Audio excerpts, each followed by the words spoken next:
Salam əleykum əziz və hörmətli izləyicilər, hər vaxtınız xeyir olsun. Bildiyiniz kimi hal-hazırda dünya gündəmi Amerikanın daxili vəziyyətlərindədir və 40 trilyon dollarlıq borc Amerikanın parlament seçkiləri ki, noyabrın 3-də olacaq. Bir tərəfdən də Amerikanın Maliyyə Nazirliyinin İrana qarşı yeni sanksiyalar tətbiq etməyi bu üst mövzudur ki, hal-hazırda çox mübahisə olunur. Və inşallah istəyirəm ki, uzun olmadan maksimum çalışacağım ki, 20 dəqiqədə bitirə biləm və bu üst məsələni araşdırmaq istəyirik. Niyə? Biz bundan öncə İranın daxili vəziyyətləri, İranın stratejiyası, İranın ali liderinin İmam Xamneyinin yerin dəyişiklikləri və s. haqqında da danışmışıq.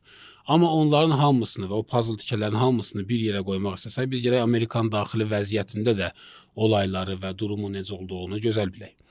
Baxın, noyabrın 3-də Amerikada seçkilər olacaq və orada bilirsiniz, iki növ parlament var. Bir kongresdir ki, hər şəhərdən orada nümayəndələr olunur və bir senat var ki, 100 senator orada olur, hər ştatdan 2 dənə. Ştatın böyüklüyü, bazalığı, iqtisadi böyüklüyü heç bir təsir olmadan hər ştatdan 2 senator orada iştirak edir. Kongresin 435 nümayəndəsi olur ki, bunların hamısı səs vermə olacaq. Yəni, bütün bu kürsülər və bütün bu nümayəndələr yenidən bu seçkiləri seçiləcəklər. Amma Senanın 100 senatorundan 35-i burada iştirak edəcəklər bu seçkilərdə. Niyə? Çünki bu nümayəndələr heyəti, ya həmən kongres hər 2 ildən bir seçilir, hamısı, yəni 0-dan 100-ə qədər. Amma senatorların senada olmaq zamanları 6 ildir və hamısı bir yerdə seçilmirlər. Bunlar hər 2 ildən bir 35 senatorun seçkiləri olur və hal-hazırda da 2026-da 35 senatorun seçkiləri yenidən istifadə olunacaq. Hal-hazırda kongres respublikaçıların əlindədir və senada həmçinin, amma respublikaçılar bu kongres seçkilərində, yəni həmən o 435 nəfərlik seçkilərdə böyük ekspertlərin və xəbər agentliklərinin dediyinə görə demək olar ki, uduzublar və çox böyük ehtimalla demokratlar, yəni Trumpın müxalif cəbhəsi və partiyası seçiləcək, amma senada biraz məsələ fərqlidir. Senada hal-hazırda 53%, yəni 53 nəfər respublikaçılardılar, Trumpın dəstəklədiyi partiya və 45 demokratdır, 2 müstəqil senator da var ki, onlar da demokratlarla həmrəydirlər. Yəni, hal-hazırda 53 respublikaçının qarşısında 47 demokrat var. Və hal-hazırda bu seçkilərdə, senada, əhəmiyyət senadadır ki, senat seçkilərində gərək demokratlar uda bilsinlər ki, Trumpa daha artıq təzyiq göstərə bilsinlər və bu biraz çətin işdir. Niyə? Çünki o 35 senator ki seçiləcək və həmən ştatlar ki, oralardan seçiləcək, bəzilərində Trumpın və respublikaçıların dəstəyi yuxarıdır və fasilə yuxarı olduğu üçün 4 kürsü, yəni 4 nəfər fərqlə demokratlar udmalıdırlar ki, Senanı öz əllərinə keçə bilsə çətin bir işdir. Hal-hazırdakı durum və vəziyyət çətinləşdir, amma eskalasiya artsa, onun nəticəsində neftin qiyməti artsa və ya benzinin və qida məhsullarının qiyməti Amerikada qalxarsa, bu məsələyə daha çox ehtimalı olar və real olmağına daha da yaxınlaşar. Amma biz hal-hazırda təsəvvür edək ki, Trump istəyir vəziyyəti hal-hazırda belə də saxlasın, eskalasiya artmasın, neftin qiyməti artmasın, Amerikada benzinin qiyməti artmasın, SPR, ya həmin strateji neft anbarları bundan daha şiddətli şəkildə boşalmasın, hal-hazırda qorumaq istəyir. Niyə? Çünki bilir ki, kongresi əldən verib və düşəcək demokratların əlinə, senanı qorumaq istəyir. Senada istəyir ki, indi bu seçkilər necə olursa olsun, respublikaçıların əlində qalsın. Niyə? Baxın, çünki hal-hazırda Kongresin sədri və ya Trumpın müşavirləri, Trumpın öz iddiaları və Pete Hegseth, onların müharibə nazirlərinin iddialarına görə artıq bütün dünya bilir ki, Amerika yeni bir geniş miqyaslı qarşı durmaya hazırlaşır İrana qarşı. Bu mütləqdir və bu artıq şübhə olmayan və fakt bir olan bir məsələdir. Amma nə vaxt eləyəcək? Baxın, ola bilər ki, bəzilər desinlər ki, hal-hazırda Trump müharibəni başlatsın və seçkilərə qədər bu müharibəni bağlasın, bir qələbə əldə etsin və kongresi də respublikaçılarını da qorusun. Xatırlarsınız mən deyirdim ki, hal-hazırda Trump və administrasiyası istəyirlər müharibə etsinlər, amma neçə sual var ki, cavab verə bilmirlər. 1. Hücumlar edəcəklər hansısa infrastrukturlara, hərbi bazalara və s. Əməliyyat başarılı olacaq yoxsa yox? 2. Əməliyyat hansı dərəcədə başarılı olacaq? 3. İranın cavabı nə olacaq? Yəni Trump istəyir qısa bir müharibə etsin, neçə günlük gəlsin, hansı hədəfləri vursun, formal bir qələbə əldə edib çıxsın və öz seçkilərindən istifadə etsin. Amerika, Trump, bütün administrasiyası hamısı bilirlər ki, bu məsələ mümkün deyil və İran buna imkan verməyəcək. Əgər müharibə başlayarsa, 40 günlük müharibədə gördülər, 4 günlük müharibə üçün gəlmişlər, maksimum 1 həftəlik müharibə üçün gəlmişlər. 6 ayda hələ də giriftarlar, 40 gün vuruşdular, ondan sonra neçə ay Hörmüz boğazının bağlı qalmağı, 16 gün yenə Hörmüz boğazına vuruşlar. Görürlər ki, İran qısa bir əməliyyatı imkan vermir və onu genişləndirir və uzun müddətləşdirir. Ona görə əgər hal-hazırda Trump əgər bu riski edərsə, bu böyük bir qumardır. Hal-hazırda hücum edərsə və bu müharibədə istədiyi nəticəni əldə etməzsə ki, əldə edə bilməyəcək, özü də bilir və seçkilərə qədər bu müharibə davam edərsə, əgər başlasa İran mütləq müharibəni seçkilərə qədər davam etdirəcək, bunu da bilir. Artıq Senada da məğlubiyyəti məhz konkret olacaq və hər iki parlamenti bir yerdə əldən verəcək. Ona görə nə etməlidir? Yəni Trump nə etmək istəyir? Vəziyyəti hal-hazırda aram saxlamaq istəyir. Görürsünüz də bir növ gah deyir ki, müzakirə edir, gah deyir Hörmüz boğazı bizimdir, gah deyir Hörmüz boğazı açıqdır. Gəlir xəbər agentliklərinə təzyiq göstərir ki, deyirlər ki, bu cürə 20 milyon barel neft keçib Hörmüz boğazına. Vəziyyəti və eskalasiyanı sakitləşdirmək istəyir və hal-hazırda belə saxlamaq istəyir ki, məbada Senanı da uduzar. Amma nə edəcək? Yəni biz deyirik ki, konkret bir müharibə var və bu müharibə mütləqdir və qaçılmazdır. Nə edəcək Trump?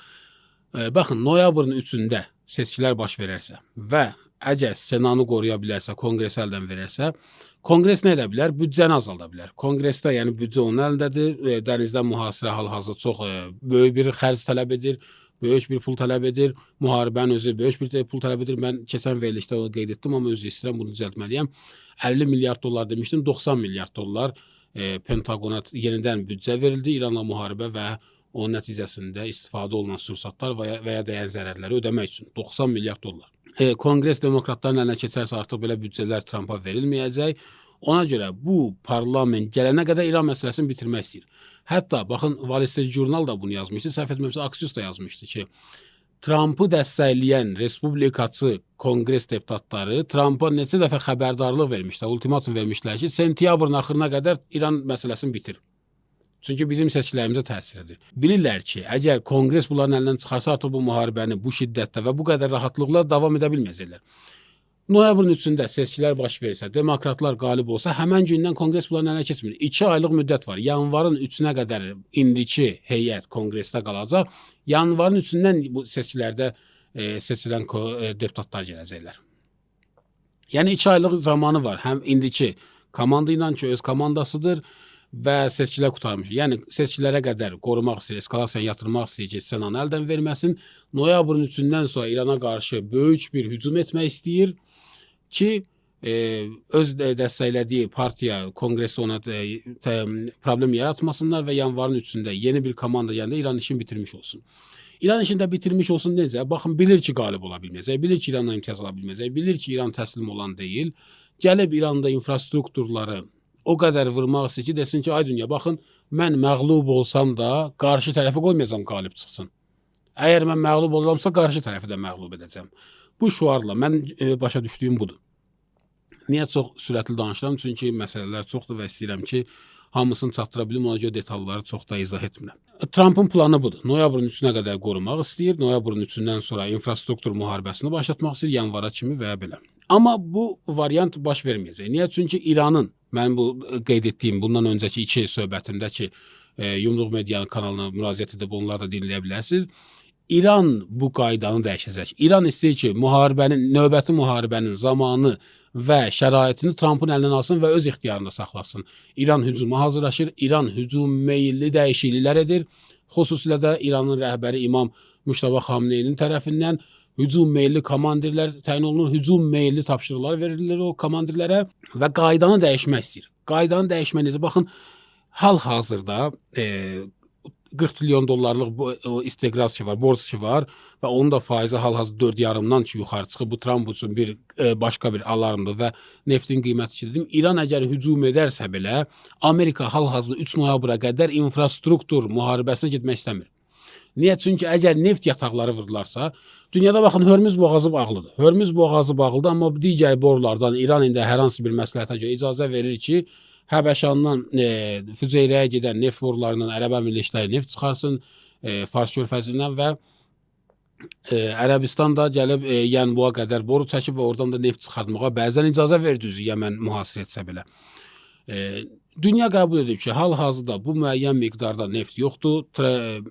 Amerika öz strateji neft anbarlarından hər həftə çox böyük miqdarda 6 milyon barel bazara buraxır. Çin öz tələbatının 5 milyonun bazardan alıb və öz strateji neft anbarlarına qayıdır və oradan istifadə edir. Dünya artıq bir növ qəbul edib və bu 80-90 dollar arasında oynayır neftin qiyməti. Amma əgər neftin istehsal olunan quyular ki var, neft quyuları, borular deyil, koridorlar deyil, neft istehsal olunan, məsəl üçün, neft ayırma zavodlarıdır, neft quyularıdır və qaz istixrac olunan yerlər də LNG qazlarıdır. Oralar vurularsa neftin qiyməti yenə qalxacaq. 40 günlük müharibədə xatırlarsınızda 120-yə qədər qalxırdı bəzən. Və o vəziyyət səbəb olacaq ki, Amerikada benzinin qiyməti hal-hazırda 4,5-dırsa, 5-5,5-a qədər çıxsın, hal-hazırda gərginliyi daha da artsın. Ona görə əgər müharibə başlayarsa, hal-hazırda ən ideal vaxtdır. Çünki hamı bilir ki, geniş bir miqyaslı bir müharibə var. İran da deyir ki, dənizdən olan mühasirəni hərbi güclə sındırmalıyam. Danışıqla, memorandumla və bunlarla müvəqqəti şəkildə aradan qaldırmaq olur. Amma mühasirəni sındırmaq yalnız və yalnız hərbi güclü olsun ki, artıq bu kart Amerikanın əlindən yansın və istifadə edə bilməsin. Ona görə hal-hazırda ən ideal zamandır ki, İran hücum etsin, infrastruktur müharibəsi olunmasın və dənizdən mühasirəni sındırsın və o böyük miqyaslı müharibəni Trump'ın istədiyi kimi yox, öz istədiyi senaryoda aparsın. Və bunun üçün də görünən budur ki, İran hazırlaşır. İndi nə vaxt olacaq, nə zaman olacaq bilinmir, amma noyabrın 3-nə qədər bu qızıl bir dönəmdir ki, istifadə oluna bilər. Qarşılığında nə iş görürlər? Baxın, hal-hazırda bu çox mühümdür. Trump və Amerika komandası bilirlər ki, İran hal-hazırda noyabrın 3-nə qədər bir müharibə başlatmaq istəyir və bunların hesablamalarını pozmaq istəyir, qaydanı, oyunu dəyişmək istəyir. Onlar da qarşılığında bir iş görürlər. Nə iş görürlər? Amerika gəldi və qeyd etdi ki, Scott Bessent, Amerika Maliyyə Naziri. Baxın, bu şəxs Amerikanın Maliyyə Naziridir və hal-hazırda İranla olan müharibəni Trump bunun öhdəsinə tapşırıb, sanksiyalarla və s. Scott Bessent bir mətbuat çıxışında gəldi və dedi ki, misilsiz və görünməyən bir sanksiyalar və falan bunların hamısına qaydacaq. Yəni, İranı istəyirlər ki, iqtisadi müharibə ilə o qədər təzyiq göstərsinlər ki, İranın iqtisadi problemlərlə başı qarşısında o geniş miqyaslı müharibəni həyata keçirə bilməsin. Və onunla da istəyirlər ki, təzyiq eləsinlər və baxın, bir növ bir daşla iki quş vurmaqdır. Noyabrın 3-də ki, istəyirlər müharibə başlasınlar noyabrın 3-dən sonra. O vaxta qədər istəyirlər o qədər İrana iqtisadi təzyiq göstərsinlər. O qədər iqtisadi təzyiq göstərsinlər ki, İran zəifləsin, İran daxilində ixtilaflar yaransın, xalq bezsin və s. Hətta İran da zəifləsin, hərbi gücü də zəifləsin, iqtisadi davamlılığı da zəifləsin və ondan sonra geniş bir miqyaslı bir müharibə başlatsınlar və tez nəticə alsınlar. Ya da ki, İran təslim olsun və bunlara imtiyaz versin. Bu bir, iki. Hal-hazırda bu işi görürlər ki, İran bu iqtisadi müharibə ilə başı qarışsın, özünə bir çarə qılmaqla başı qarışsın və hərbi müharibə başlada bilməsin, ən azından Trump istədiyi zamana qədər. Yəni, bu iki hədəfi bu iqtisadi təzyiqlərlə etməkdirlər. İqtisadi təzyiqlər və yeni sanksiyalar nə olacaq? Bunu mən tez bir şəkildə deyim.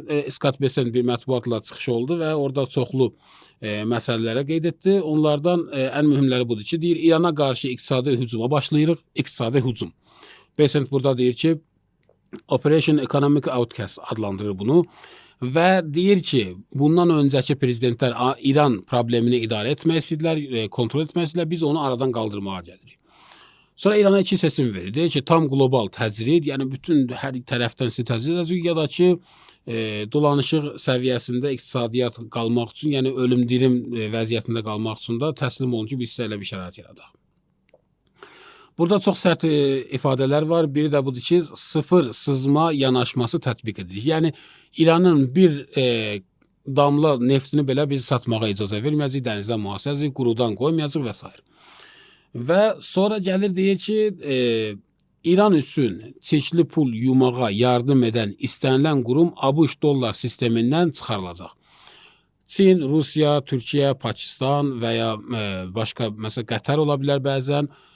Qonşular var ki, Hindistan da mən bildiyimə görə müəyyən miqdarda, Əfqanistan da müəyyən miqdarda İrandan hal-hazırda işləyirlər, iqtisadi əlaqələri var və onları təhdid edir. Deyir ki, əgər İranla əlaqələrinizi davam etdirərsinizsə, biz sizi ABŞ dollar sistemindən çıxaracaq. İranın əsas pulları da hal-hazırda neçə illərdir ki, gəlir Birləşmiş Ərəb Əmirliklərindən.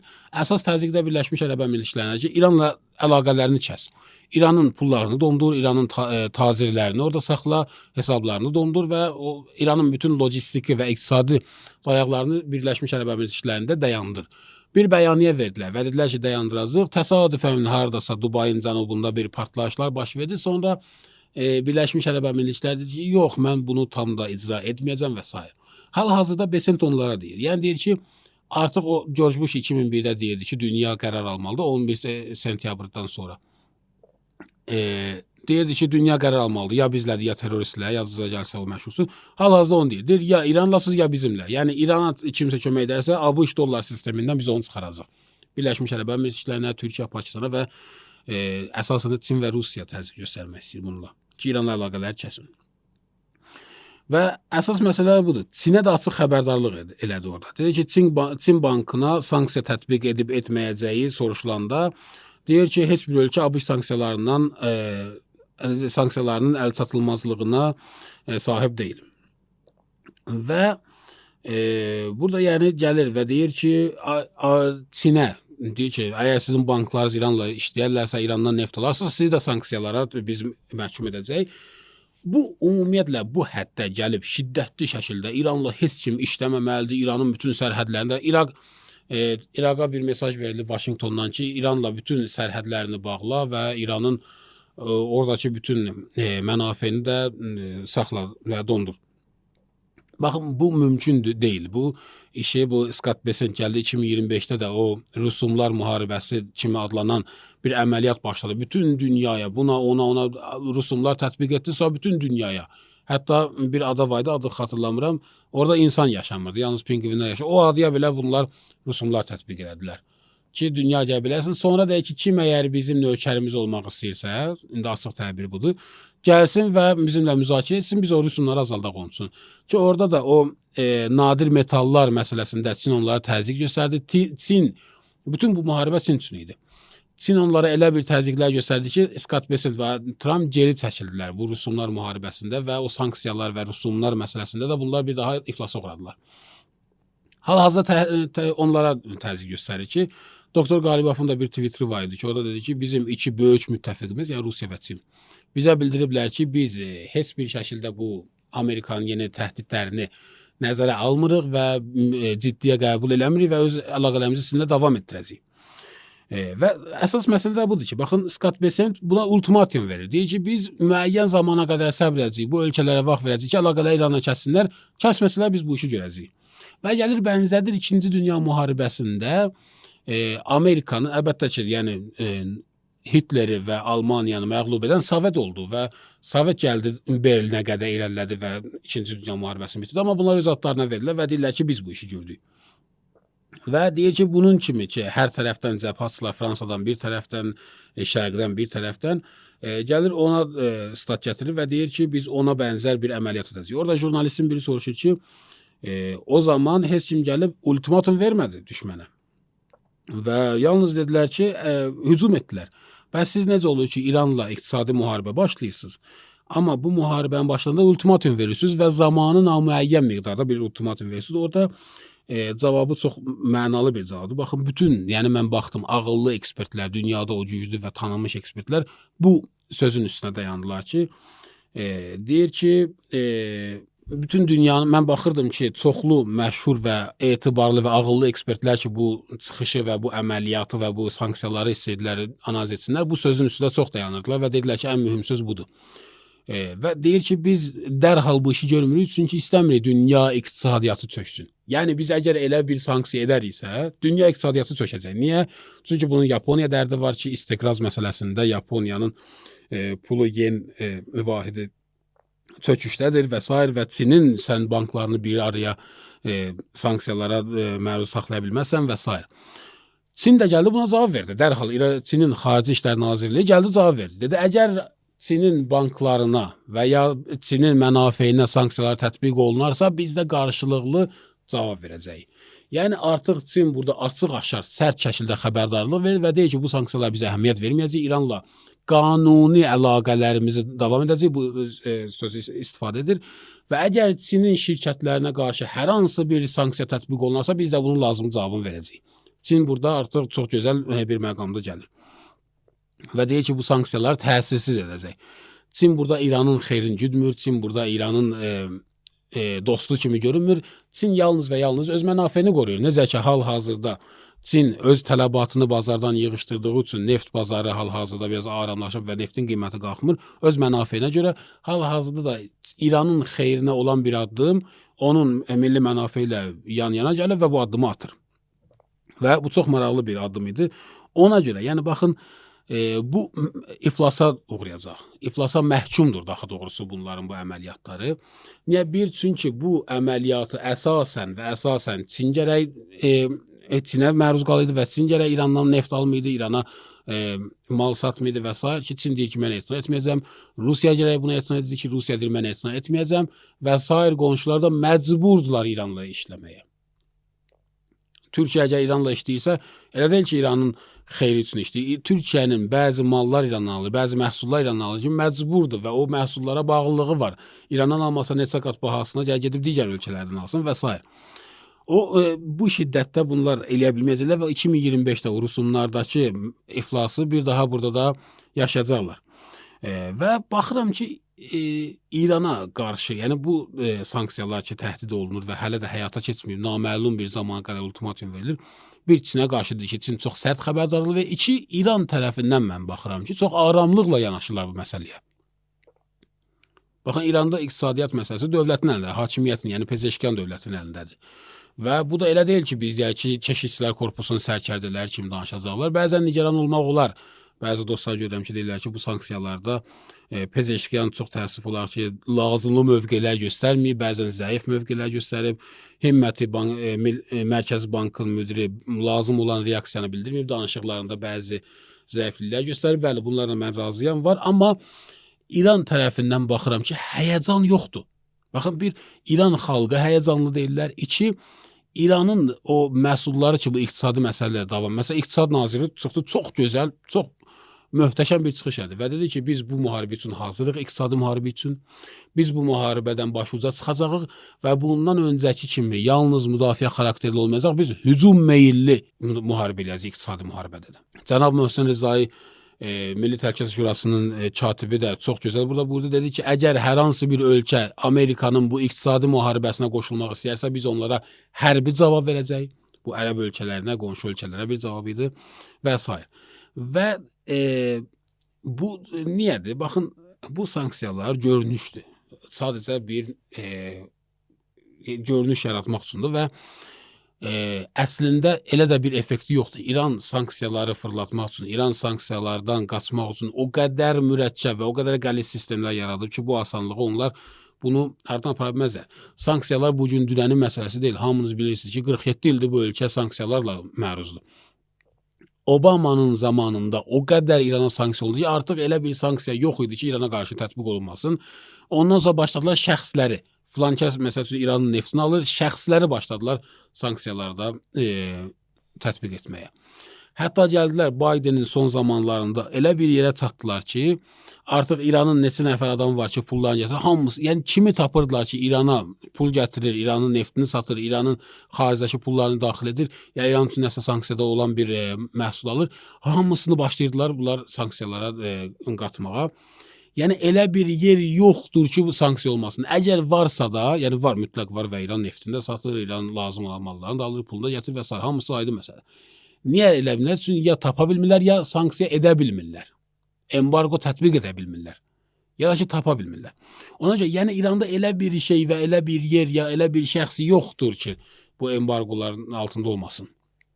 Və bu yeni bir şey dəyişməyəcək. Sadəcə deyirəm, Çin əməkdaşlığı, Çini və Rusiyanı və digər ölkələri qorxutmaq üçündür. Bu da o Rusun müharibəsinin təcrübəsinə görə deyirəm ki, iflasa uğrayacaq bu məsələdə. Bu aydın bir məsələdir. Və niyə deyir ki, dünya iqtisadiyyatını biz çökürdə bilməliyik? Baxın, bu müharibəni, iqtisadi müharibəni davam etdirmək üçün sən güclü iqtisadın olsun. Bəs deyə bilərsiniz ki, dünyanın birinci iqtisadiyyatı da Amerika. Bəli, dünyanın birinci iqtisadiyyatıdır. Dünyanın ən böyük borcu ilə belə 40 trilyon dollar borcu keçdi. Dünyada o qədər pul yoxdur ki, bunların borcu var. Baxın, bu çox mühüm bir məsələdir.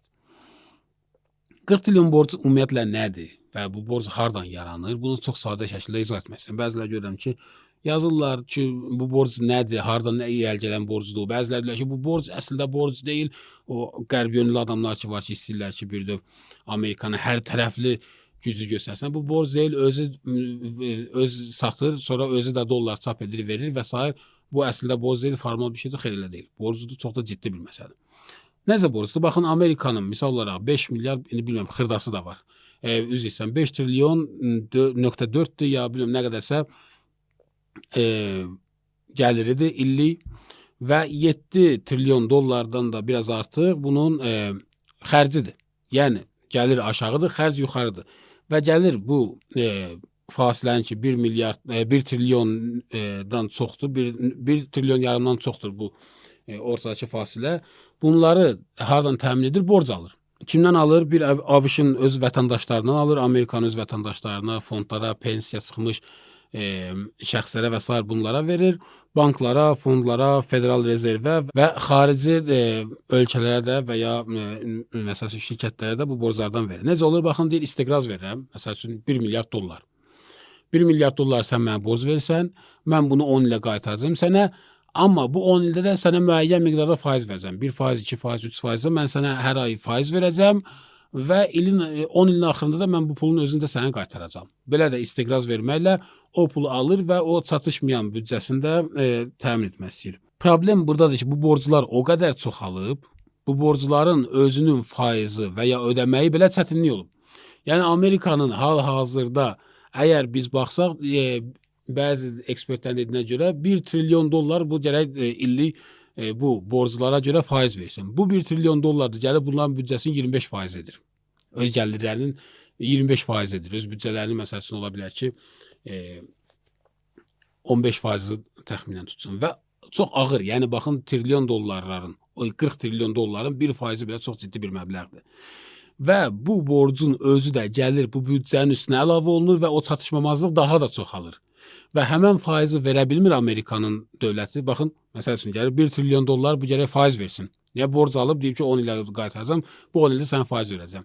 İndi 1 trilyon dollar faiz verməlidir. Yoxudur. Nağarı yenə gedir borc alır. Yenə gedir istiqraz eləyir ki, yeni borcdan aldığını gəlir o köhnə borclar, borcla bağlayır.